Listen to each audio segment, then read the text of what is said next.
I'm Crystal Keating, and you're listening to the Johnny and Friends Ministry Podcast. On each episode of the show, we're sharing real conversations about finding hope beyond suffering and exploring your questions about how to include people with special needs in your community and church. Be sure to subscribe, and if you've ever been inspired by one of our episodes, please rate our podcast on your favorite app. You can also find all of our episodes and the resources mentioned on the show at johnnyandfriends.org/podcast. Last episode, I had the privilege of chatting with Chris and Emily Norton, a couple who is anything but ordinary. Paralyzed in a college football game, Chris trained relentlessly to beat all odds and walk across the stage at his college graduation. Then, 3 years later, he did it again, walking down the aisle when he married his lovely wife, Emily. But in between those two triumphant walks, Chris and Emily journeyed through some real challenges, including a season of depression and anxiety for Emily. I went through a time where I lost who I was. I went through a deep depression where everything was just absolutely dark and everything felt so hard. It was a struggle to just get through the day. I was at a point where I was wishing that I wasn't here anymore because of how overwhelmed and hard days felt, even though I wasn't living in a hard life. It was the mental health that I was struggling with. Today, Chris and Emily are back on the show to open up about dealing with disabling depression, even when life seemed to be going well. Emily will also share about humbly asking for help, receiving God's blessing through being vulnerable, and their need as a couple to fully depend on Jesus. We'll also hear a few interesting stories about what it's like to foster and adopt when disability is involved, especially with the loving support of a good church. We've got a great conversation for you today, so let's listen in.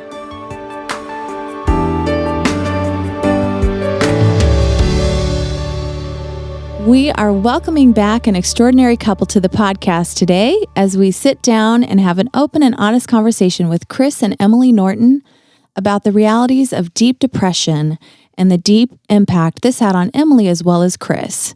And we'll also be talking about the challenges, blessings, and eternal rewards of foster care and adoption when disability is involved. It's great to talk with both of you again. Welcome back. Thank you. Yeah, it's good to be back.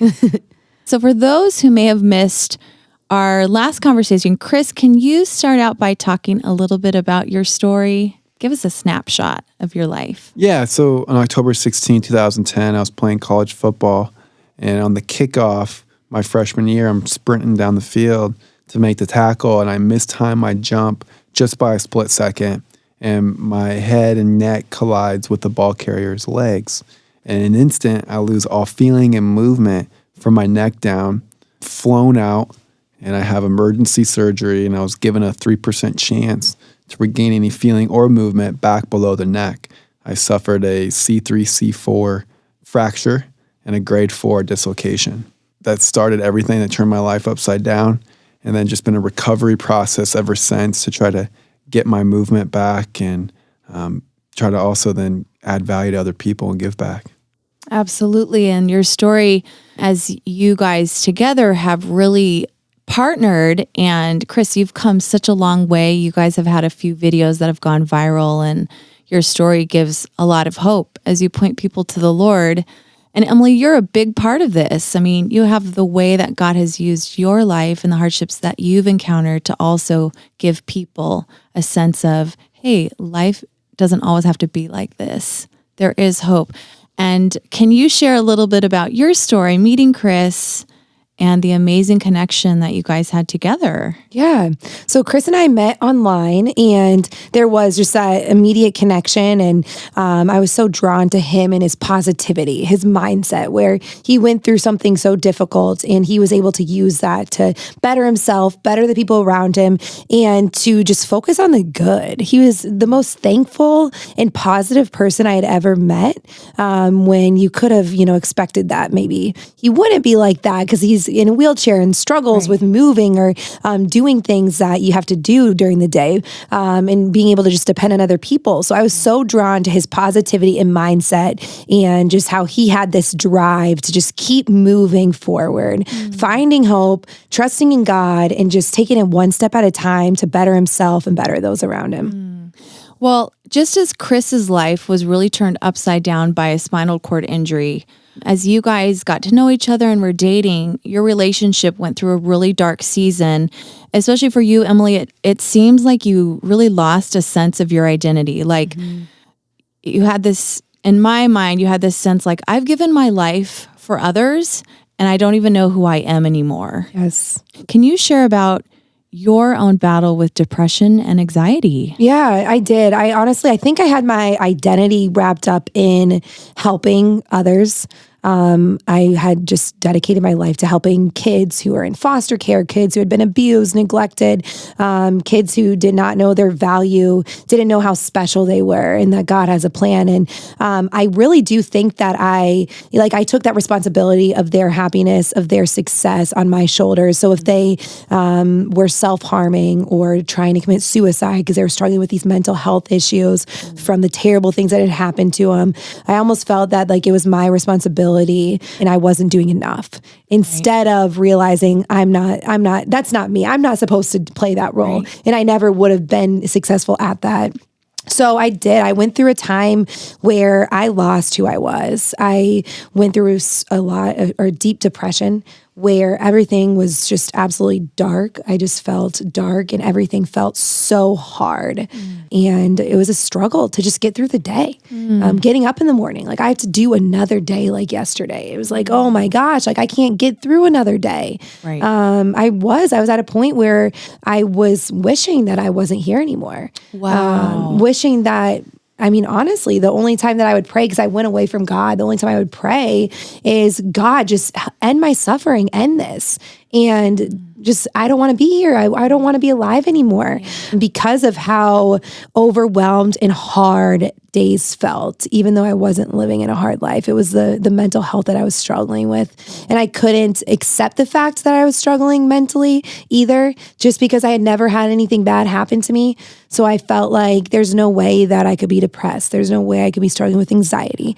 That can't be it. That doesn't make any sense. It was like a lack of education for me on my part and experience of understanding mental health, where I just felt like I can't be depressed. I can't be it. So I just kept burying it all down. People like me don't get depressed because what has happened in my life? Right. Especially when you've seen, you've been around girls and children in the foster care system. You know the kind of trauma they've been through. Yes. And that was another thing too, is looking at kids that I had tried helping in the past, or kids who I still was trying to do what I could, and realizing like this child was abused and had the most unimaginable thing happen to them that I've never in my life experienced. And that would make sense that they'd be depressed. I would understand that they'd not want to be alive, trying to deal with that pain and that suffering of what has happened to them. So that was another reason where it was like, I can't be. That doesn't make sense. Sure. That can't be it. Yeah. It just pushed me to not get help for a really long time and to just keep trying to do it myself.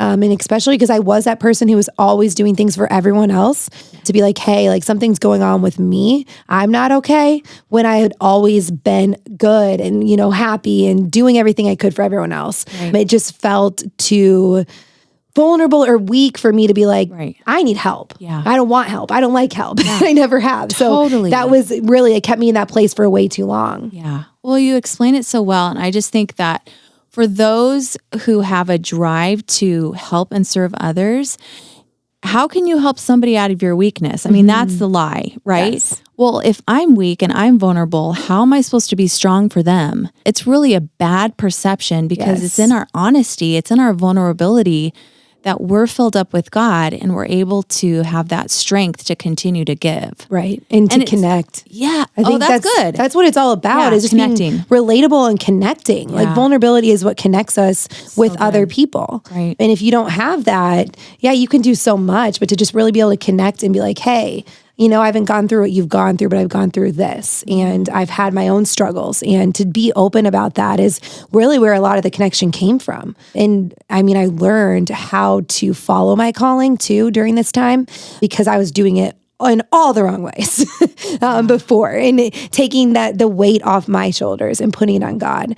And I guess just to real quick share what pulled me out of that time too. Yeah. I suffered for a few years, but really what pulled me out of that time was just getting back to church. I had gone away from God for way too long and was trying to do it myself and depending on myself. And it wasn't working and it never would have worked. Right. But when I was able to get back into church every Sunday and start praying again and start going to God with what was going on instead of bearing it down, then I was able to get the strength to go into a mental health therapist and get on some medication that changed everything. And it was, just like you break your arm, it's the same thing. You go into the doctor, you get it fixed. And if there's something going on mentally, there's a lot of times that you do have to reach out to a professional and share what's going on. Yeah. And you can't just keep doing it by yourself. It just doesn't work. That's right. Now, Chris, you guys were really hoping and planning to get married. And here's Emily, your strong woman, going through this deep depression. She's having repeated headaches and you were just exhausted and there just was a lot of tumultuousness in your relationship. What was that like for you? It was tough because it came on, it felt really sudden. It was just like a quick transition out of, this Emily full of life and energy and nothing can slow her down to all of a sudden, like everything was a burden. Everything was overwhelming. Everything was exhausting. And I just had no idea, how is this happening? Right. This isn't the Emily I know. And so I tried to motivate her and I tried to help. That's what you do. You're a motivational speaker. Yeah. And if you ever try motivating your spouse, it's just doesn't always work like that. And then just trying to, get her to shift her attitude. It's an attitude problem, right? You just got to focus on the good. And so I tried all these little things that just weren't working. And I just also then felt like, okay, it's something that I'm doing. So I'm thinking, okay, this is too much for her. I need to figure out a way to take off the responsibility for her. I got to figure out how she can get more involved with helping children and her passion. I kept trying to figure out ways that would get her back to herself. And it was up to me. And I was the one that got her out of this funk because of us moving and relocating and her committing her life to this graduation walk. And now the graduation walk is over. I got to help her get back on the right track where she was because I was the one that derailed her. And so I also felt like the sense of responsibility too of I gotta do something. I gotta help her and it's up to me. Yeah. And I think there seems like a sense like this was brewing in Emily for a long time, but you didn't necessarily identify it. And because you wanted to keep going, you kind of pushed down those feelings over and over again. I think a lot of people can relate to that. Yeah. Yeah. And I did for a long time. Constantly just trying to push it down and not letting it out, not talking about it with other people because I felt like everything in my life was great. Why would I have to let this out? But when you're meeting people where they are and they're going through such hard things and you feel so much for them, it was slowly taking a toll on me and slowly taking pieces away from me because I do think my identity was in that. I knew it was my dream. I knew God put me on this earth for this reason, without a doubt. I knew that. To help at-risk children, yes. To foster. Yeah, right. You had a mother's heart. Yeah, no, absolutely. We're foster parents, adoptive parents, and I do not think I would have been able to continue doing that if it wasn't for what I learned when I went through the depression and went through that time, because I had always depended on myself. And as a foster parent, as an adoptive parent, I can tell you cannot depend on yourself for everything. The kids that come to you, you love them with your whole heart, but they come with the most terrible things that have happened. And if I would have taken that and carried that like I used to and put that weight on my shoulders and put their happiness and the success of how they were doing on my shoulders, I would be absolutely probably in a worse place than I was in when I went through that time. But instead, I was able to learn that, hey, it is God who is a savior. It is God's job to change a child who has gone through the worst and help them to just bring joy back into their life. And I'm going to do my part and I'm going to let go of the rest. I'm going to surrender the weight of their pain, of their suffering, of the things that have happened that are way out of my control to God. And that's something I have to do all the time. It's not like a one and done thing. I have to continue to do that because I think naturally as a mom, like you want to carry that stuff. Like you want to take what's going on with your kids. If they're struggling, you want to take that away and you want to carry that. But you can't. You've got to keep surrendering it to God, surrendering that and the things that are out of your control. If you go down that path of focusing what's out of your control, it will just suck the joy out of you. Oh, yeah. And you'll get mentally paralyzed, like where I was at, you'll be mentally paralyzed. You won't be able to continue being the best mom that you can be. And that's what's absolutely completely changed our perspective, is just being able to focus on what I can do. Every single day, I can show them love. I can show them compassion and be the person that can speak life into them and talk to them about God and teach them how to pray and teach them how to surrender and help them realize what has happened to you is not your fault. But the rest, I have to put up to God. And it takes a lot of time sometimes. Yes. These kids will come in with a lot of behaviors, a lot of struggles, a lot of views that are far from the reality, from what they've been through. And that doesn't just switch overnight. And that's something that we've learned too, is just being patient and letting God do the work and making sure every Sunday we're at church and we're talking about God. We're playing music, Christian music, and just really helping them through the hard moments to help them realize the kind of love that God has for them, that they're not going to leave them during that hard time, that God's there. And that's, I think, why we're able to continue fostering and just be able to do it at the scale we're doing, is because we're not depending on ourselves anymore. Right on. Well, and I see that you guys had to go through the depths of your own particular suffering. I like how you put it, like emotionally paralyzed was your situation, Emily, and you were physically paralyzed. I think that was kind of like the source of your strength. You as an athlete, that's who you were. You were an overcomer. You were a strong woman. You were going to help and support kids. And God had to particularly take both of you down and say, I made you like this, but now you're going to rely on me. Yes. And I just think that's so powerful. But you guys were in your 20s and you guys have fostered 17 children. That just like blows my mind. I mean, how did you come to a place as being such a young couple to parent such a large family? And how did God really like lead you into this together? Chris, were you on board at the beginning? I mean, you knew you were going to have 17, but like just start with one. I was pretty terrified, not going to lie, because right away I went to thinking of all the what ifs and all the things that, all these fears of, what if, she or he lashes out and attacks you? Like, what am I supposed to do? Like, I'm not this strong, protecting man that I, want to be or wish to be, but, I'm playing a different role now, but not being able to fill that role, and the fear of, safety, and for us being overwhelmed and a relationship breaking up because of the stress of, bringing in someone into our home, and are we even equipped and know how to be parents? We're all kind of fears of mine, but I did know though, actually, that Emily, she could be a parent. Like, she just has that heart. I knew she could be a mother, but I was kind of worried about myself and what I could do with my physical challenges and how I could help her. So that first time we said yes was a leap of faith, to be honest. And that happened when I was 24, you were 23, and it was with Whitley. Whitley was 17 years old. Emily had mentored her when she was growing up, when Emily was in high school. And so years gone by, Emily supported her, and Whitley called. She's been through 18 other placements and needed a place. 18 placements? Yes, 18. Foster homes, group homes, treatment centers, staying with family members, hospitals, just from place to place from the age of 11 to 17, 6 years. That's devastating. And it's all too common. It is. Yeah. That's right. And she was going to be put into another place, like a juvenile detention possibly, and age out of the system without a family and all these horrible things. And she was fearing for her life. Mm-hmm.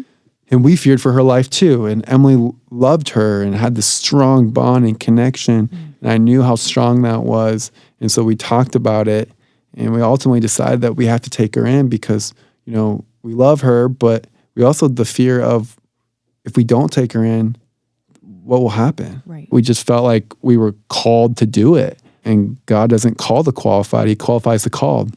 Amen. Mm-hmm. And so we did it. We said yes, and we took her in, and it was challenging, not to say the least, and we wanted her to graduate. That was the ultimate goal. Like, we have to get her to graduate high school, like, because no matter what else happens after she gets her diploma, like at least she has that diploma to kind of fall back onto and at least feel proud of herself for accomplishing that. And she was behind, and it was a push and a battle to get it to happen, but it did. And so we were really happy for her hard work and keep sticking it out and getting to that point. But we had a lot of fun moments too, and we realized that we can take on a lot more than what we ever imagined. And that's how, when you can realize your potentials, when you take on more than what you think you can handle. Yeah, and I'll never forget a moment where she was being really helpful, and I just said, like, you know how much I appreciate you. And then later on, I could tell it made her feel a little uncomfortable. But then literally like a few days later, she was like, hey, can I talk to you about something? I was like, yeah, of course. And she's like, the other day when you said that you appreciate me, that made me feel so uncomfortable. And I'm like, hold on a second, like why? I'm trying to figure out why. And she told me, no one has ever told me that before.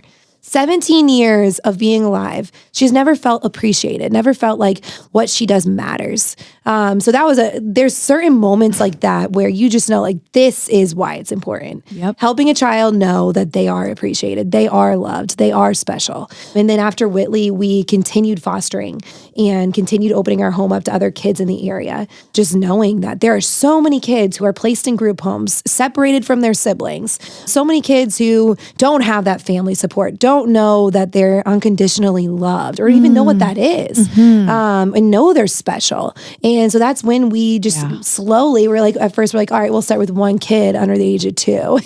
God's like, hold on, that's not it. And so the first call was a 3-year-old and a 2-month-old, and we said yes. And they were with us for 3 months, and it was we still stay in contact with them. That was 3 years ago. It's the most amazing thing. We have become family with their family. So they were reunified with their mom, and we're still there, and they're still a part of our life. So that's been so amazing to do and be a part of. And then it just slowly grew from there until we had 5 kids at one time, and then 7, which was 7 at one time, which seems how old were they? So we had a 1-year-old, 1-year-old, and then a 3, 5, 6, 8, 9, and 20. I guess, yes. Oh my gosh. So when we had the 5, we got a sibling group of 4 girls, and those 4 girls we ended up adopting in February, which they're just the sweetest girls. And we adopted Whitley too in December of this past year at the age of 19. So that was really cool too. So within like a 3-month period, we went from, had 5 kids, but like making it official and legal, then having now they're 5, yours forever. Yes, they're ours forever. Yeah, exactly. But yeah, it's been amazing. It's been the kids come to you and they walk in the door and you can just see in their eyes pain and suffering and fear and sadness, and they're almost just very distant and not like a kid where it's just playing and having fun and not having to worry about such. They've been surviving. Things. They're surviving. They're in survival mode. Absolutely. Yeah. And we're able to just be that person where they're able to come out of that. And you slowly start seeing joy and happiness and just that distant and survival mode kind of go away where they're more in the moment and worrying about things that kids worry about. And that's something that we just love being a part of and witnessing, is helping this child to just be a child, to have fun, to just know they're loved and know they're special. And we've had so many of those moments, and every single time it happens, I have the same sort of thing like with Whitley telling me she had never had that said to her, where we've had kids where we were making for St. Patrick's Day rainbow colored pancakes, and our child at the time looked at me like, I think I'm special. It's like that was the first time she's ever said that, is how I feel. Like they've never thought that until rainbow colored pancakes, where now they're like, wow, somebody's taking the time to do this fun thing with me. And they're like, man, I am special. We're taking a child out to McDonald's, like just having a little one-on-one date. And the same thing, our 6-year-old was like, hey, you are making me feel so special. Like the littlest things finally start clicking where they realize their value, they realize they are enough and that they're loved and that God is there. Amen. Chris, as you've been a father to so many foster children and now 5, I'm curious to know their reactions to your wheelchair. Yeah, I mean, at first I'm like this foreign alien, like person from outer space. Like they're just like kind of eyeing you and like, who are you? Like what is this? Like, they're just like have no idea. Like pretty much every child we've had, like if they're old enough. Yeah, if they're old enough. They're old enough. They're really young. Like they could care less. They think the lights are cool. They love the wheels. The wheels, yeah. I'm super cool if they're like the really younger They're like ones. 1 or 2, 3 years old. Yeah, then like when you get to grade school, they're just like, what? Like we've gotten a couple comments where they asked, like, I'm right here, right next to Emily. Why'd you marry him? You can't even walk. Oh, Just like things like that, where they're just like, what? Like I'm not brutally there. honest. Yeah, like I can't process or I something. love kids for that reason. You know exactly what they're thinking. Yeah, right. Yeah, they're very honest, but over time, they just realize, I've noticed this for everything. So when people first meet me, when you first meet anyone, you notice the things that jump out to you. Sure. And what jumps out to anyone when you meet me, I'm in a wheelchair, like I'm paralyzed or my hand, whatever. You see the physical something attribute. And then when you get to meet someone, then I'm Chris in a chair. Yeah. And then I'm just Chris. Yeah. And like who I am and not what I'm in or what I look like, but it's just who you are as a person. And that's how it's been with all of our kids too, it's about who you are as a person. That's where your identity comes from. And I had to learn that too when I first got hurt. My identity was an athlete and being a strong, independent man. And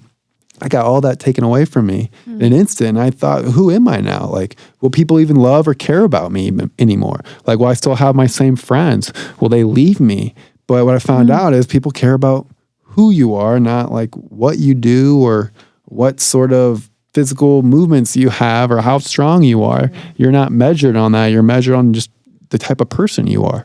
And so I began to learn that. And that's where I've really felt this strong piece about who I was and always trying to be the best version of myself. And that's what gives me the strength to be a dad too, because it's been tough being a dad at times because there's a lot of things I want to do. Like I dreamed about being this dad who's throwing the kids around the pool, who's playing catch with the baseball, who's driving them to different practices, being the coach. And not that I couldn't do that now, but there's just a lot of things that I envision a little bit differently. Yeah. And I kind of grieve that in a way of just letting that go. And I just realized that like when you focus on what you can't control or what you can't do, it paralyzes you from what you can do. Yes, good. And so I had to focus on what I can do as a dad. And that was to speak life to them, give them love, make them feel special. I'm the cheerleader. I'm the videographer for their little dance recitals they have in the house. And all the time. I'm for an audience of 2. Yeah. Yep. I'm the DJ and playing the music, whatever little things like that. I'm trying to be there for them in any capacity that I can. That's it. You're being there. Mm-hmm. You are present. Yeah. That is powerful as a parent. Yeah, exactly. Show up. Yes. Be attentive. About, right? Mm-hmm. Yeah. Setting the example of like what you be the person that you want your kids to be. And so I think all those things are the most important things. And just for me to understand that and to know that. And I remind myself that. And I also try to remind other people who I talk to or who are in chairs. It is easy to get caught up in the physical aspects of your challenges, but really stay rooted in who you are as a person is the most important thing. Yeah. Chris, do you feel like you have a special platform in front of your kids because you're in a wheelchair? I mean, I hope so. I hope that they can, one, become just more compassionate and more understanding. And I also, because I'm in a wheelchair and, we had this wheelchair camp through my foundation, hopefully putting them in situations where they're meeting people who are different than them and to just learn empathy, sympathy, compassion, and just be a supportive, encouraging person to other people and accepting people, not for what they look like, and just meeting them from where they're at. And I think Emily has that natural ability, but to teach that to our children, I think is important. I think for me, being in a wheelchair helps with that. And I think hopefully it helps with their self-esteem because as a kid, you want to fit in, right? So being a dad in a wheelchair, you stick out. Yeah. And so just helping them also feel good about me being their dad, although I'm different too, I think will help them with hopefully their self-esteem of it's okay to stand out. Emily, what about you? I mean, you talked a little bit about your connection with people in general, but now especially your daughters and your foster kids because of what you've gone through with depression. Right. Oh, I think it's changed everything with how I view the kids that come into our home. And there's so many times that they try pushing you away. And I tried doing the same thing to Chris. And I'm like, no, sorry, I'm here and I'm not going anywhere. And I don't care what you say to me or what you do, I'm still going to be here. And that's where I've seen such huge changes. And when they realize that, hey, I've been doing this alone for so long and I've been, like they just grow up so fast and they have so much on their own shoulders. So they've been so independent. A lot of the kids that come in, they have been taking care of themselves. They're taking care of their younger siblings. And then they're like, wait, like this person is here and she's serious. Like, and it doesn't happen over one time. It happened over months where they finally just kind of cave in to realizing that I can depend on her. I can let her help me. I can open up about what's going on and I don't have to do this myself, even though I've been doing it for years. And realizing that I think is such a gift that I'm able to understand that and help them to get to that point where just helping them to know that you have to be vulnerable. You can't bury things. It doesn't go away when you bury it. It gets worse and it just keeps building up and it will come out, not in the way that you want it to. So if you can just take control of it and take that responsibility of, hey, this is something bothering me and I'm going to let it out. And so helping to teach our kids that. There's a few of our kids that I just see so much similar characteristics that they have of like the independence and wanting to do things themselves. And I'm like, nope, sorry. I know something's bothering you and I'm not leaving this room until you tell me what's going on.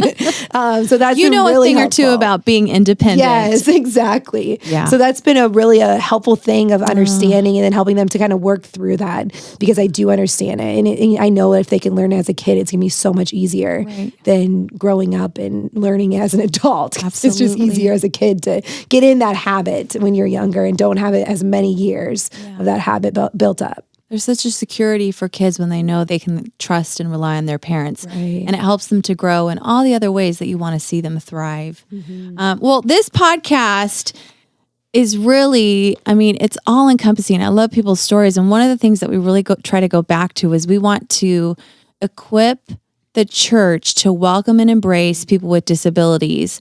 And we want to help equip the church to be better at being a body that accepts people in all stages of life, including fostering and adopting.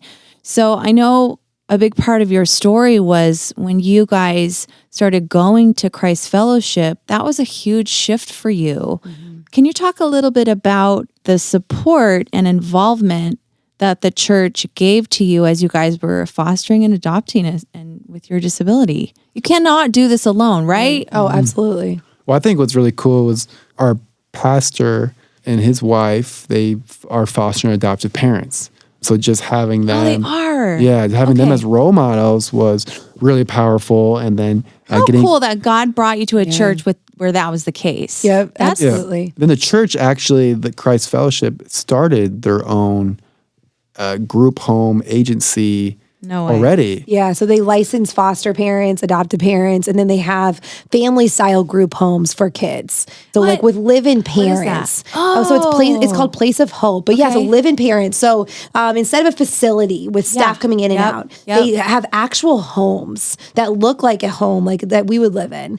And then they have parents that live there with these kids. So they have that stability instead of like the group home environment. So they are doing and they're supporting like pregnant women, teenagers, and they're doing everything that we stand for. So to have that, and we're actually licensed through that organization that was started through the church as foster parents. So they're super supportive. They are just living out that calling that I feel like God puts on, our lives, is stepping up for the orphans, stepping up to do what you can to take your part in helping these kids in hard situations. Right on.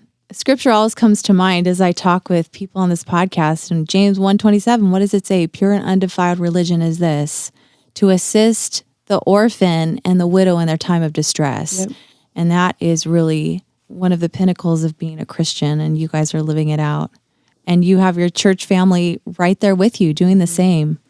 That's awesome. Well, as we close our time can you guys share some words of hope for those who are listening who may be feeling discouraged and worn out and in need of God's strength to see them through? Yeah, I mean, I would say that there's always hope. Even if you're in a place right now where you feel like that hope is gone, to just keep searching for it, to go to God. And no matter how dark it feels, there's a light at the end of the tunnel. You just have to keep moving forward, keep taking one step at a time and getting yourself to church or getting in God's word, praying even when it's hard, and facing the feelings that are going on straight on, head on. And yeah, just no matter what you're going through, you can get through it. Because I know for me, I am more me and I am happier than I have ever been. And going through that time, I felt like it was the end, but it was really the beginning. And it was the start of being able to actually follow my calling that God put on my life and just going towards God and trusting in Him. That changed everything. I would say hone in on what you can do and your abilities and what you have. I think it's so easy to get caught up in what you can't do, what someone else has. And those things can just steal your joy from you when you get caught up in comparisons and what could have been and past mistakes or where you're going to be going in your future. But if you can just stay in the present mode right here today and jot down a list of things that you can do, things that you do have in your life, and just use that as the momentum to keep you moving forward. That's what has kept me moving forward. It's really staying in, honing in on my God-given abilities and what I can do, and not get caught up in comparison to other people or what could have been. Well, I just loved talking with you guys. I know that your message is going to reach a lot of hearts. I just pray that God continues to bless your marriage, bless your family, bless your girls, and all the people that you're going to touch. Thank you guys so much for being on the podcast today. Thank you for having us. Yes, thank you.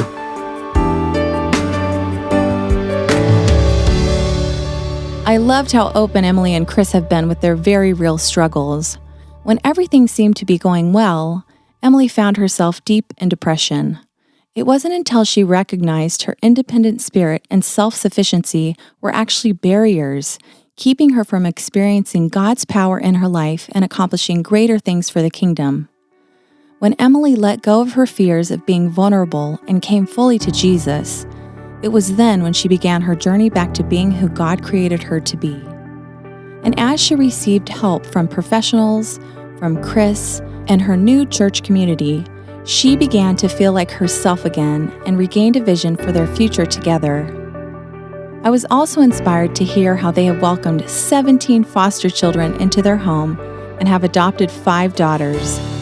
What an incredible testimony to the strength that can be found in fully relying on God and supporting one another. If you've been inspired by the Nortons, you can read more of their story in their new book, The 7 Longest Yards, our love story of pushing the limits while leaning on each other. Be sure to visit johnnyandfriends.org/podcast because right now you can listen to the first 2 chapters of the audiobook for free. I'm your host, Crystal Keating, and thanks again for listening to the Johnny and Friends Ministry Podcast.